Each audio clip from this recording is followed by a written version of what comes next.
Olá! Hoje nós vamos falar sobre a Mesopotâmia. Você sabia que em alguns dos primeiros e mais importantes processos históricos vividos pela humanidade ocorreram na Mesopotâmia? Sabia também que as cidades da região está entre as mais antigas do mundo? Isto por si só justificaria a necessidade de estudarmos a Mesopotâmia. Mas é preciso dizer ainda que os povos que lá viveram nos deixaram um verdadeiro tesouro arqueológico.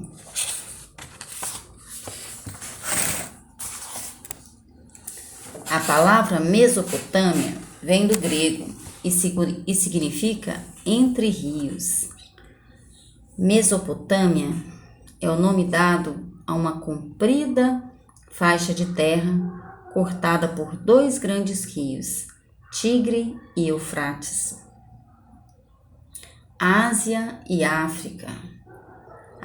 A Mesopotâmia atraiu muitos povos que ali se estabeleceram e fizeram história.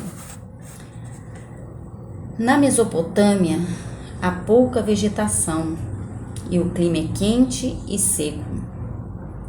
E durante a maior parte do ano, superando desafios, os povos da região aproveitaram as águas do Tigre e do Eufrates para irrigar a terra, cultivar alimentos e assim evitar os longos períodos de fome tão comuns naquele período. Com isto, construíram cidades, desenvolveram um dos primeiros sistemas de escrita e nos deixaram um grande legado. Entre esses povos estavam os sumérios, os acádios, os amoritas, os assírios e os caldeus. Há cerca de 4.000 anos antes de Cristo, os sumérios estabeleceram-se no sul da Mesopotâmia e formaram importantes cidades, a exemplo de Ur, Uruk, Erido e Lagash. Cada uma dessas cidades possuía um governo próprio e independente. Por isso são chamadas pelos historiadores de cidade-estados. Em volta de suas cidades, os sumérios erguiam muralhas altas e extensas, com várias torres defensivas. Cada cidade possuía uma divindade protetora e um rei. O rei era visto como um servidor da divindade e governava a partir de um palácio. Nos arredores da cidade ficavam os pomares, as hortas e as áreas de cultivo. Dentro das cidades ficaram as casas, as ruas, as pontes, os templos religiosos, os zigurates e o palácio. O palácio tinha grande importância social, pois além de ser sede do governo, era centro de poder e de riqueza. Os templos eram morada dos deuses e possuíam várias repartições que serviam como casas, armazéns e oficinas. Já os zigurates eram monumentos religiosos na forma de pirâmides, em degraus, em rampas, para se chegar ao topo. Durante muito tempo, se acreditou que a escrita surgiu primeiramente na Mesopotâmia. Novos achados arqueológicos, porém, indicam que a escrita se desenvolveu ao mesmo tempo em diferentes partes do planeta. E ela pode ter sido inventada na Suméria, no Egito, na Índia ou então na China. Na Suméria, o desenvolvimento da escrita não ocorreu de uma hora para outra. Resultou de um longo processo que se originou da necessidade de controlar os recebimentos e pagamentos dos templos e palácios e a circulação de produtos. Os sumérios escreveram em tabuinhas feitas de argila úmida que depois eram colocadas ao sol para secar. Para escrever, usavam uma espécie de palito afiado de extremidade triangular, com o qual faziam sinais em forma de cunha. Por isto, essa escrita recebeu o nome de escrita cuneiforme. Os primeiros registros da escrita cuneiforme são de cerca de 3.000 anos antes de Cristo. Envolvidas em conflitos permanentes, as cidades sumérias foram perdendo sua força, o que facilitou a conquista da região pelos acádios, povo que constituiu o primeiro governo centralizado da região. O Império Acádio. Esse império, porém, durou pouco tempo. Enfraquecido por rebeliões internas, foi invadido por guerreiros nômades e se desintegrou.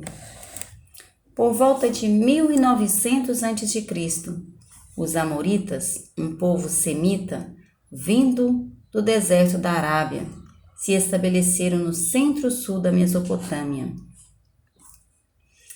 É a semelhança dos acádios, construíram um poderoso império que abrangia quase toda a Mesopotâmia, o primeiro império babilônio.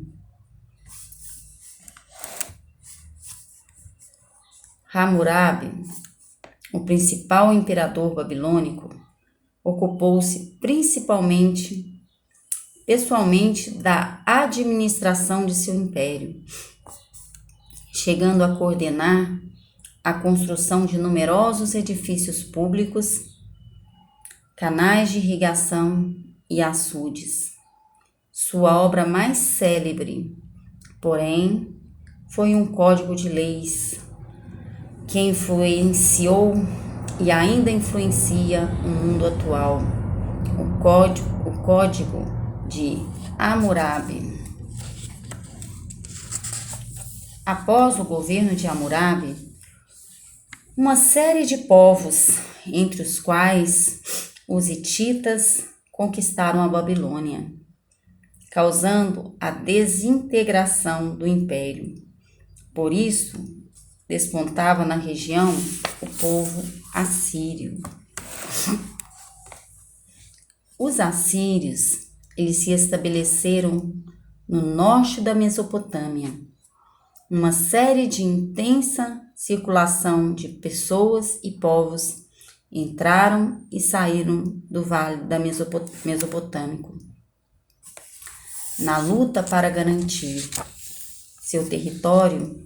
Os assírios criaram táticas de guerra e organizaram um exército poderoso com arqueiros, lanceiros e carros de guerras com rodas de aros. E então conquistaram terras e povos, formando um grande império. O Império Assírio abrangia a Mesopotâmia, a Síria, a Fenícia, a Palestina e o Egito.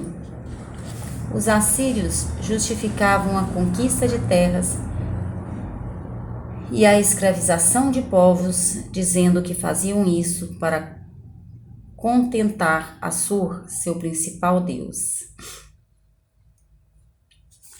Mas o que tornou os assírios mais conhecidos foi o uso da crueldade contra os adversários. Era comum, por exemplo, cortarem dedos, mãos, orelhas dos prisioneiros. O uso da crueldade visava desencorajar a resistência e abalar a moral do inimigo. Apesar disto, os povos dominados pelos assírios se rebelaram com frequência, mas o Império Assírio só desmoronou em 612 a.C., quando os caldeus, habitantes da Babilônia, aliados aos medos, vindos do planalto do Irã, atacaram e ocuparam e destruíram Nínive, capital assíria. Os caldeus, ou novos povos babilônicos, também se apoderaram de imensas áreas, construindo o segundo Império Babilônico. Durante as violentas campanhas militares chefiadas pelo rei Nabucodonosor, os caldeus arrasaram Jerusalém, prenderam milhares de judeus e os forçaram a marchar como escravos para a Babilônia. Com as riquezas saqueadas dos povos conquistados, Nabucodonosor II coordenou a reconstrução da antiga Babilônia, que assim voltou a ser o principal centro político, econômico e cultural da Mesopotâmia. Os jardins suspensos da Babilônia teriam sido construídos no seu reinado, mas não há provas escritas e nem arqueológicas da existência de tais jardins. Como outros impérios mesopotâmicos, o novo Império Babilônico também foi abalado por várias revoltas internas. Isto o enfraqueceu e abriu caminho para os persas, chefiados por Ciro o Grande, e conquistaram em 539 a.C.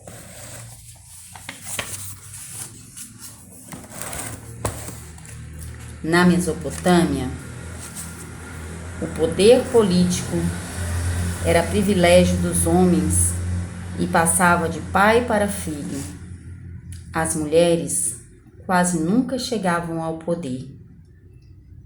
Além disto, a sociedade mesopotâmica era hierarquizada. No topo estava o rei, que originalmente era o líder da comunidade, e o seu comandante militar em caso de guerra.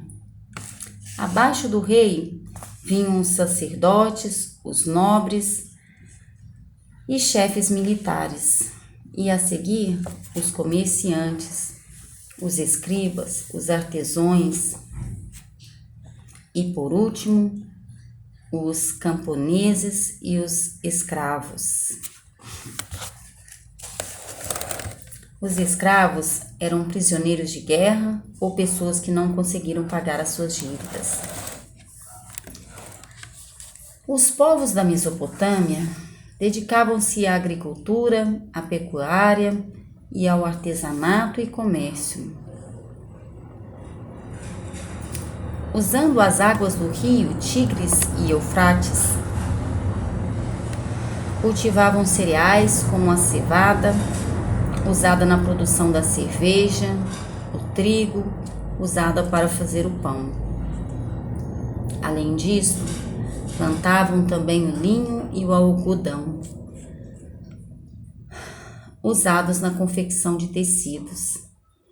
Nos espaços entre as plantações, cultivavam legumes como pepino, hortaliças como cebolas e alhos.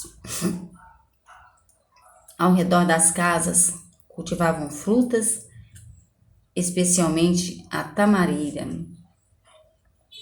Além disso, criavam ovelhas, cabras, porcos e bois, usados também para puxar as carroças, jumentos para o transporte de cargas, e carneiros, dos quais extraíam a preciosa lã. Os pastores trocavam seus produtos com os agricultores e ambos realizavam trocas com os habitantes das cidades. O comércio interno ligava o campo à cidade. E nas cidades mesopotâmicas havia um grande número de artesãos especializados, tecelões, carpinteiros, ferreiros, joalheiros, entre outros, como comprovam as peças encontradas nos sítios arqueológicos do Iraque. Nas oficinas dos palácios e templos eram feitos objetos